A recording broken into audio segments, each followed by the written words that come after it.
everyone. It's your good friend Wendy, and you're listening to the Reaching Out with Reach podcast, the show that brings you discussions and topics surrounding community, prevention, and recovery.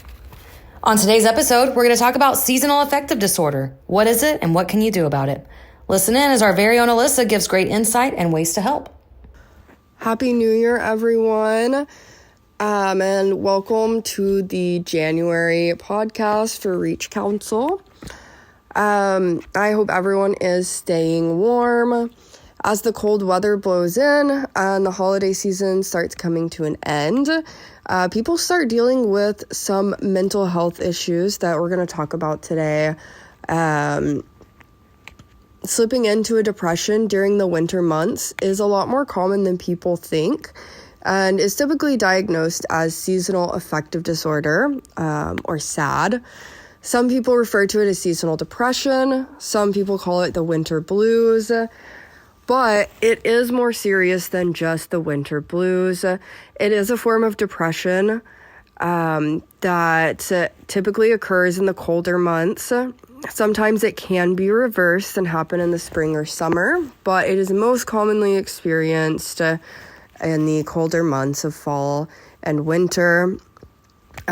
Winter is often displayed as a cozy season with family time and fun during the holidays, but that reality for a lot of people is not true. The major marker of SAD, or seasonal affective disorder, is that it only lasts part of the year. For a variety of reasons, the specific cause remains unknown, but a lot of factors are thought to contribute to this. The first of these is the reduced level of sunlight. This disrupts your body's circadian rhythm, otherwise known as your internal clock, which can lead to symptoms of depression. The reduced sunlight can also cause a drop in serotonin, which is a neurotransmitter in the brain that controls mood and other things. Sometimes it's referred to as the happy chemical in our brain. Another thing that might contribute to this is the holiday season. About 89% of adults report more stress during the holiday season, and 64% of people with mental illness reports worsening symptoms during the holidays. And we know the holidays are a really fun time with family, but a lot of things contribute to this worsening depression and mental health during this time, including financial pressure, lack of time, and family gatherings can be very stressful or triggering for a lot of people. Some people are at a higher risk for seasonal affective disorder if they have a family history of it, if they have a history of depression or bipolar disorder, if they live further from the equator, or have a history of low vitamin D. It's important to be able to identify the symptoms so that you can address these as soon as possible and learn how to manage the symptoms that you're dealing with. So I want to share some of those symptoms with you guys today so that you can help yourselves identify that in yourselves or loved ones. Some of the most common symptoms include feeling down most of the day, nearly every day, losing interest in things you're usually interested in, feeling really low energy or excessively tired or fatigued, an increase in sleep and daytime drowsiness, feeling like you just can't stay awake, withdrawing from social circles and social things, decreased focus, and some people experience suicidal thoughts during this time. And while there's no surefire way to prevent seasonal affective disorder, managing your symptoms early on may prevent them from getting worse, and you may be able to head off more serious changes in mood, appetite, or energy levels. Some people also find it helpful to begin treatment before symptoms would normally start and continue to pass the time that symptoms would normally go away. If you recognize any of these symptoms in yourself or someone that you know or a loved one, it's important to manage these symptoms and find ways to cope with that and to alleviate these symptoms, as it can be really effective in people's lives to seek treatment and to use coping skills to manage these things. The first thing that we typically recommend when seeing depression or mental health issues is consulting a professional, whether that is a therapist or your primary care doctor. Oftentimes, antidepressants can help with seasonal affective disorder due to that chemical imbalance with serotonin in the brain that we talked about previously. Antidepressants can help rebalance those chemicals in your brain that might be out of balance. Other things that you can implement into your daily life can be super helpful with seasonal affective disorder. Starting out with just making sure that you are keeping your body healthy, meaning getting regular exercise and eating healthy, as well as normalizing your sleep patterns.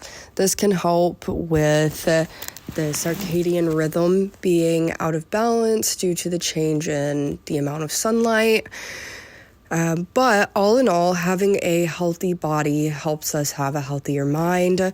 So even though those things can be really difficult when you're experiencing things like fatigue and drowsiness, it's so important that you implement that into a daily schedule. It can also be helpful to reach those goals and to attain those scheduled activities by setting realistic goals and making your schedule based on the depression that you are having. So that means taking breaks, not taking on too much, making sure that you're being patient with yourself, and understanding that you do have these symptoms for depression, and it's okay to feel that way and to not be able to function in the way that you normally would. So just being easy on yourself as you try to implement these things.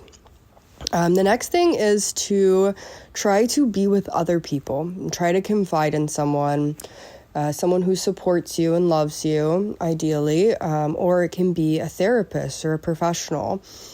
But as seasonal affective disorder pushes you to isolate yourself or withdraw from loved ones, it's all the more important to surround yourself with people who do support you and who can listen to you and who you can confide in. So again, pushing yourself to do those things against what the depression is pushing you to do instead. Another thing that is important during this time is to refocus your thoughts on the positive things. So replacing those negative thoughts with positive ones. You can try to catch yourself in the negative thinking patterns that you might see with seasonal affective disorder. So catching that thought and replacing it with a positive one can be really helpful to transform those negative thoughts into more positive ones. Another important thing to remember during this time is to stay away from alcohol and illegal drugs.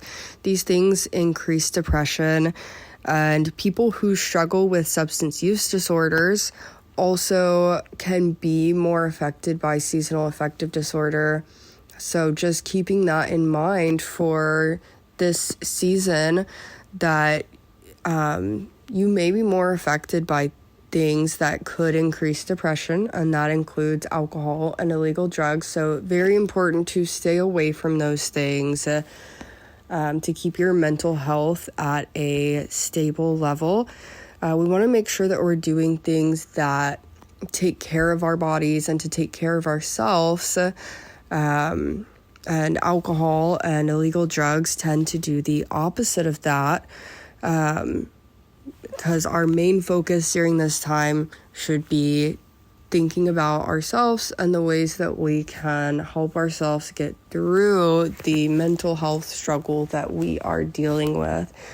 And if you find yourself dealing with substance use or feeling like you want to turn to those things. Again, seeking counsel from a doctor or therapist or talking about it with a loved one can be extremely helpful to get through those thoughts that you might be having. Ultimately, it is extremely important to focus on yourself during this time and to focus on taking care of yourself, being patient with yourself, and remembering that depression doesn't go away instantly. It takes time and it takes work. And although that work can be very difficult, it is worth it in the long run. And to see progress each and every day is possible. But keeping in mind that not every day is going to be a perfect day, and to be easy on yourself when it's not a perfect day. When you do start struggling with these symptoms, just focusing on being the healthiest version of you that you can be at that time. And I want to thank everyone for listening and for staying mindful of all of the things that we've talked about and for taking care of yourselves. Even when it might feel really difficult to do so, you are important and you deserve to be taken care of. So take care of yourselves during this winter, and I hope everyone stays warm and cozy during this time. Everyone have a great day. Thanks so much for all of that great information, Elissa. Hopefully some of you listeners got some tips on how to help. Well, that about wraps up our episode. As always, if you're wondering how you can help, you can join our coalition meetings, or you can support our youth and family programs with a tax-deductible donation or food gift card. For more information, you can email us at info@reachcouncil.org. That's info@reachcouncil.org, or you can find us on social media. Thanks for listening to our show. Stay tuned for ongoing monthly podcasts from our Reach teams on all things prevention and recovery. So remember, life is full of choices, so choose happy and choose healthy. Bye.